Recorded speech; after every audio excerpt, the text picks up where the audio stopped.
Why are we not able to manifest what we want to manifest? Everything will become clear once we understand the genesis of our identity.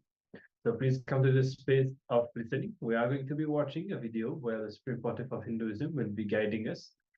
And after that, of course, we will be back and we will internalize, we will apply everything that we have learned. Let's listen.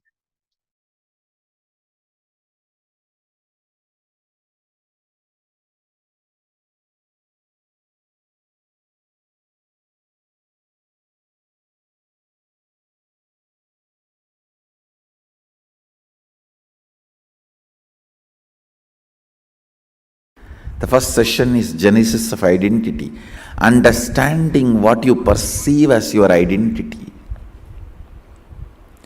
What you feel as you is too important, because only from what you feel as you start developing second person and third person of your life.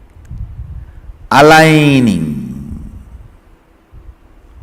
understanding,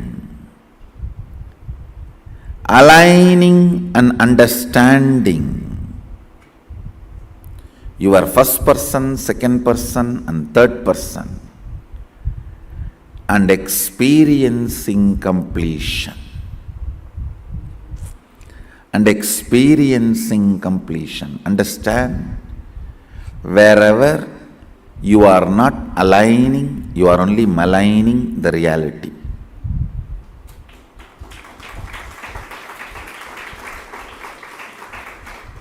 Either you align or malign. There cannot be any neutral. Either you align or malign. There cannot be any other reality.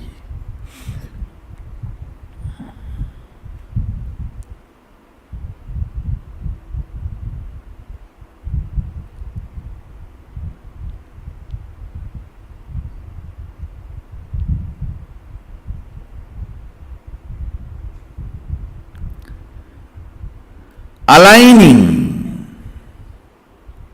If you are not part of the solution, you are the problem. Understand? If you are not part of the solution, you are the problem.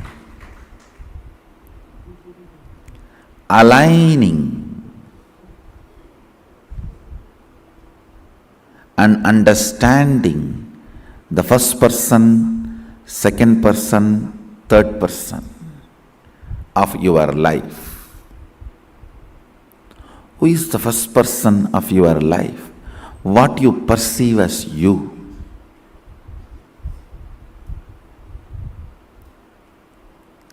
Who is the second person of your life? What you perceive as others. Who is the third person of your life? Whatever you perceive as you and others, and what you perceive as others, they and their others. Listen. Whatever you perceive as you is your first person. Whatever you perceive as others is your second person.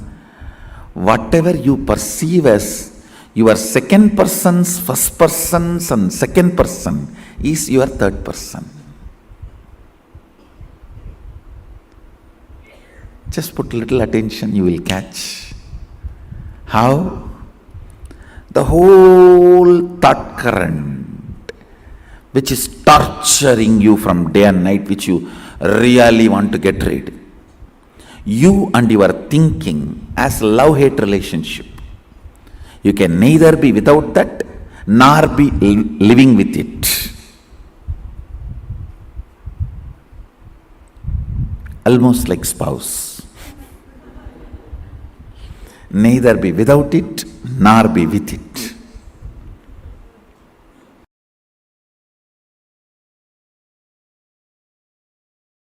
Listen.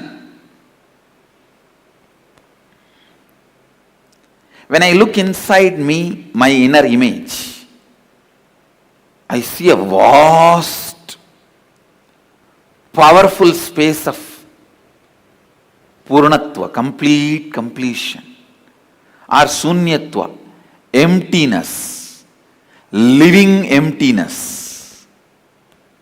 You can call that as a soul, God, energy, Mahadeva, whatever.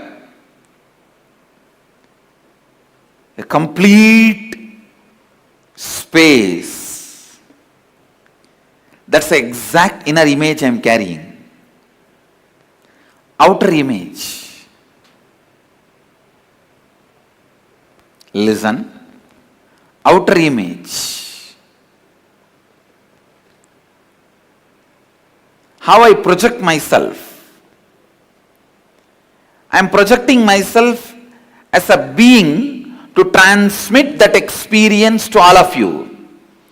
You can call us an enlightened master or a teacher or an incarnation, whatever way you want. You can give any title. I am a being to transmit that experience. That's my outer image. Declared outer image. Others' image. Listen, others' image. I may declare that I am here to transmit this enlightenment experience to you, but people expect that I should heal their physical pain, mental pain. I should bless them for wealth. I should bless them for a healing relationship, peace, bliss, contentment, completion.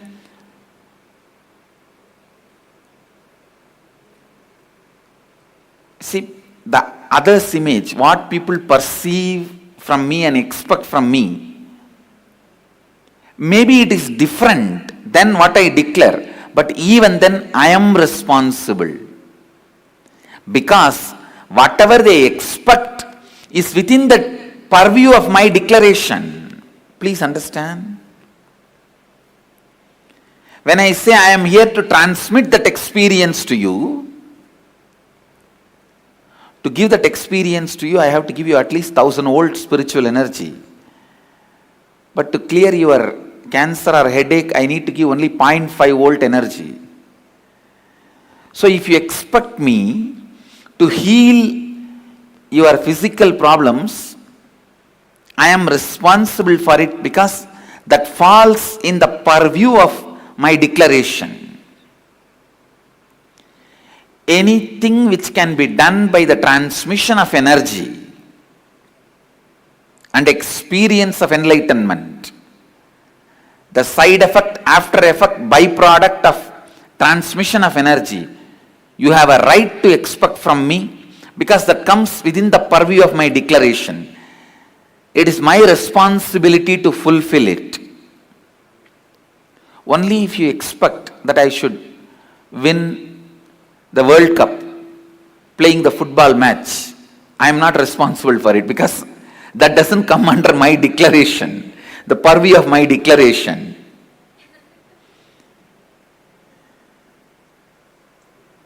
But anything you expect in the line of physical health, mental health, complete relationships, wealth, fulfillment, completion, enlightenment, I am responsible for it. Either I have to give you that. If you are not ready to receive, I have to prepare you and give you that. But till you achieve it, I am responsible. This is what is taking responsibility for others' image. And the life image. The image I have about life and others. The whole world is here to celebrate this joy with me, to celebrate this bliss with me, to celebrate this completion with me. That's all.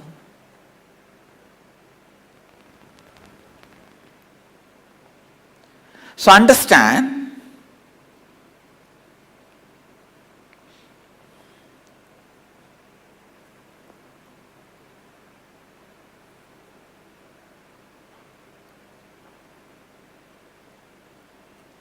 now you also look in and find out The inner image you have, outer image you project, others image you created, for which you are responsible, and life image you are having about life and others. Pen down exactly what you have. Then we will find out the root cause of all the problems you have in your life. Then we will build the right inner image, outer image, life image, others image. Come on.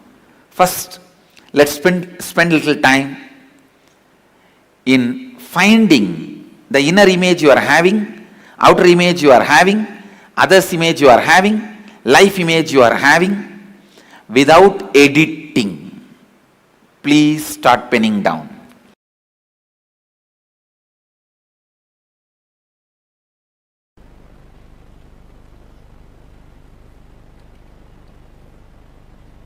So understand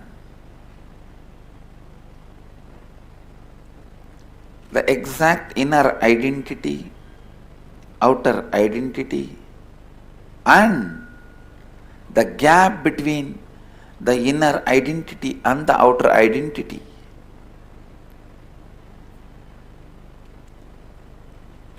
And what you want others to experience, feel about you, and what you feel about others.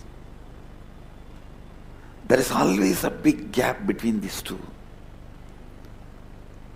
You want everyone to feel about you as a loving, caring, trusting, blissful, joyful person. But you think about everybody as crooked, cunning, cheats, bunch of thieves. Now you need to know the gap between your inner identity and outer identity. That gap is neither good nor bad. Same way, the gap between what you want others to feel about you and what you feel about others. This gap also is neither good nor bad. If both these gaps makes you powerless, both of them are bad. If they does not make you powerless and you know how to play with that, then it is not bad. Sometimes it is good. Some of the very powerful, the most powerful strategies which Krishna did to protect Dharma are done from that space where other person can't even understand with what kind of a logic you are functioning. Other person can't even understand, you can never understand with what kind of a dharma Krishna is functioning. You can never understand.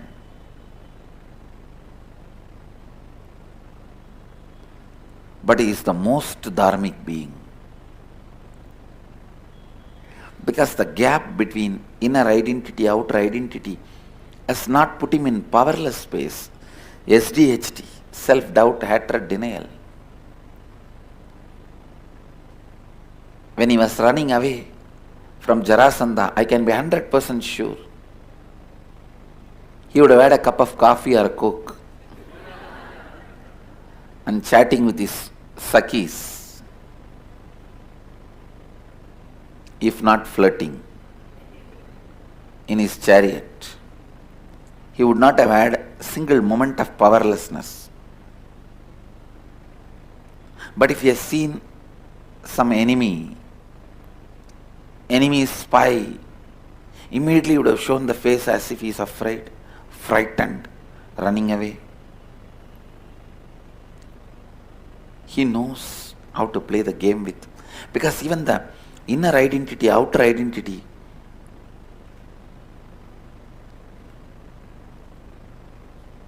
the life image and others' image, even that has become like a nail and hair for him, with which he can do makeup, whatever he wants, and play with it.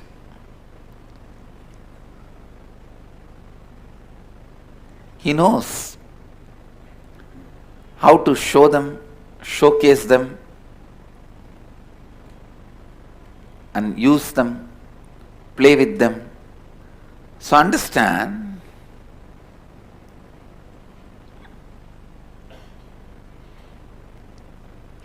not to fall into any powerlessness by these four identities and the gaps between them is completion.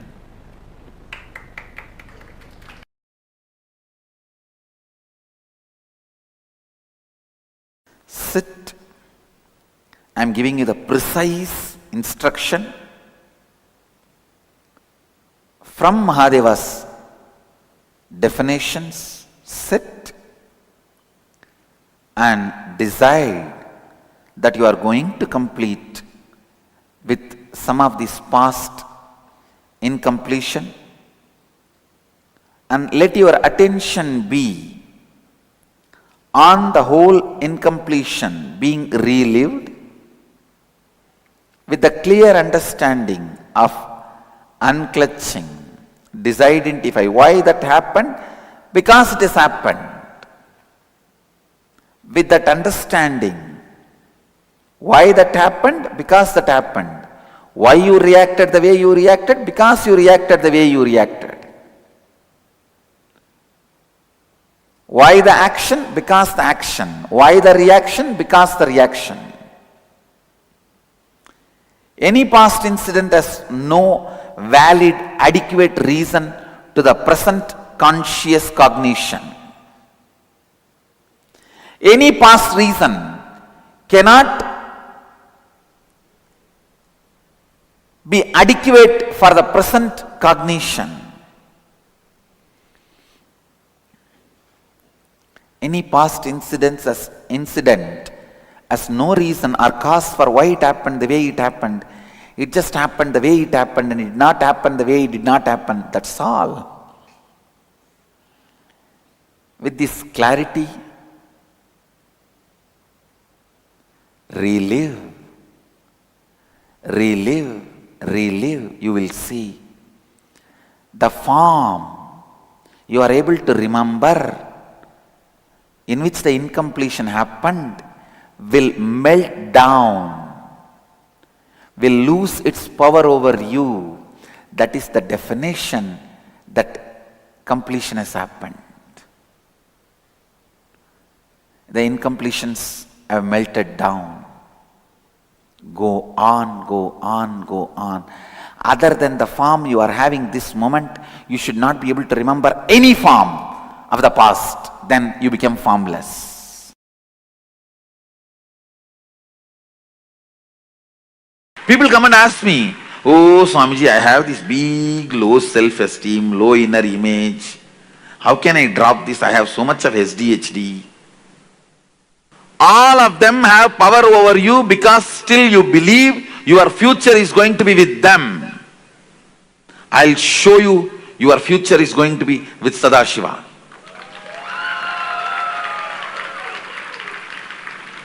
When you know you do not need beggar identity for your future is going to be Yuvaraja identity.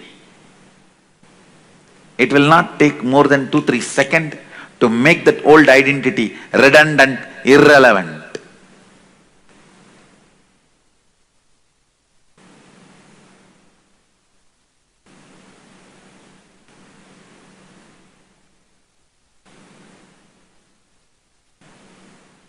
I'll show you. Your future is going to be with Sadashivatva, manifesting powers. Being the Yuvaraja of Nityananda.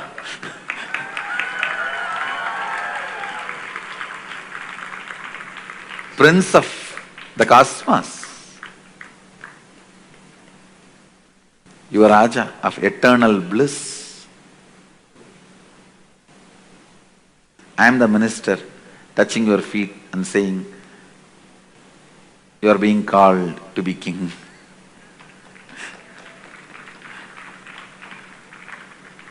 Understand. You need to understand only one thing. Your future is going to be with a higher identity. All this old identity, powerlessness, SDHD, GDHD, SSDHD means, SDHD means self-doubt, self-hatred, self-denial. GDHD means guru doubt, guru hatred, guru denial. Now when you have SDHD, you will have GDHD. When you can't trust you, you won't trust me. SDHD, self-doubt, self-hatred, self-denial. SDHD leads to GDHD. Means guru doubt, guru hatred, guru denial. Which naturally makes you do SSDHD. Means Sadashiva doubt, Sadashiva hatred and Sadashiva denial. SDHD leads to GDHD, leads to SSDHD. Understand? The moment you understand your future is going to be with only powers as king. As king, not as king. As king. Not all the time as king. Now, the prince, it only took 2-3 seconds for him to shift from as king to as king. From as king to as king. It took only 2-3 seconds. If you know your future is going to be manifesting Sadashivatva, suddenly you will see all your old SDHD, GDHD, SSDHD, all of that will become redundant. All of that becomes redundant. All of that does not have any more power over you. Does not have any more say over you. Does not have any more hold over you.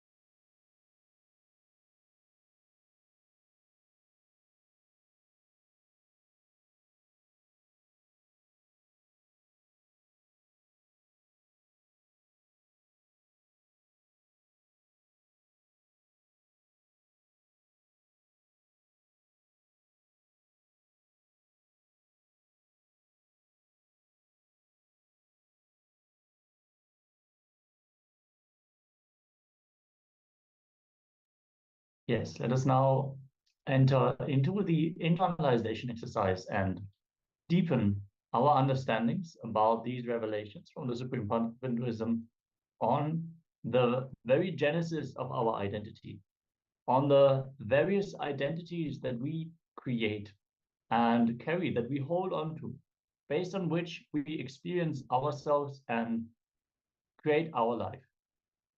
Genesis of identity, understanding what you perceive as your identity, what you feel as you is too important. Because only from what you feel as you start developing the second person and the third person of your life. The Supreme Pontiff of Hinduism shares, when I look inside me, my inner image, I see a vast, powerful space of completion or living emptiness. You can call that as a soul, God, energy, Mahadeva, whatever, complete space. That's the exact inner image I'm carrying.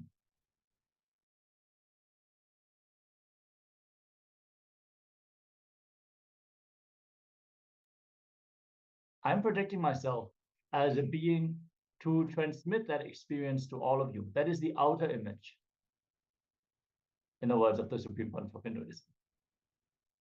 the I, you world you have now is your inauthentic identity. The inner image, outer image, others image, life image you want to have is your authentic identity. Start to identify and pen down all the incompletions that are stopping you from expressing your authentic identity. For each incompletion, find out and pen down the incident when the incompletion started in you. So let us now enter into the first step of this exercise and pen down authentically first the incompletions that are stopping you from expressing your authentic identity, and then pen down the incidents when these incompletions started in you.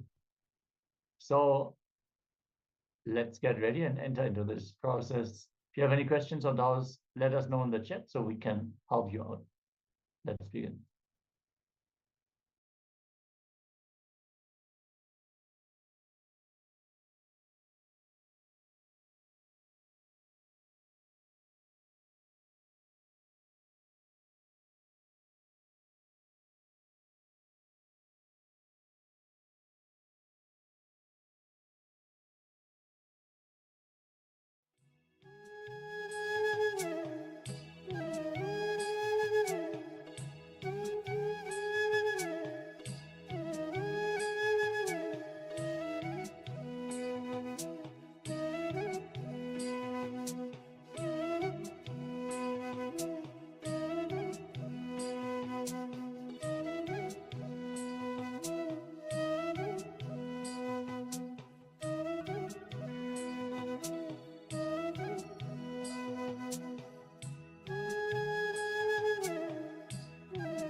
Yes, I hope all of you were able to finish the first two steps of this exercise. Let us now move on to the next. Understand reliving is relieving.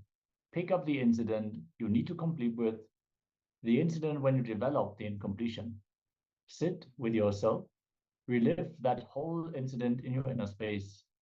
See as it was in the past. See yourself wearing the same dress, of the same age, same form. Just go back to the same situation, same emotions, same intelligence, same intellect, same understanding, same experience. Don't justify anything from your present context. Don't use your logic of today to justify the experience you had in the past. Be as angry as you were as a child. Be as sad, even though you think the loss of the toy isn't as bad as you experienced it back then. Go back into the true emotion that you have experienced at that time and relive completely. If you have any questions or doubts, let us know so we can help you with this completion process. Let's begin.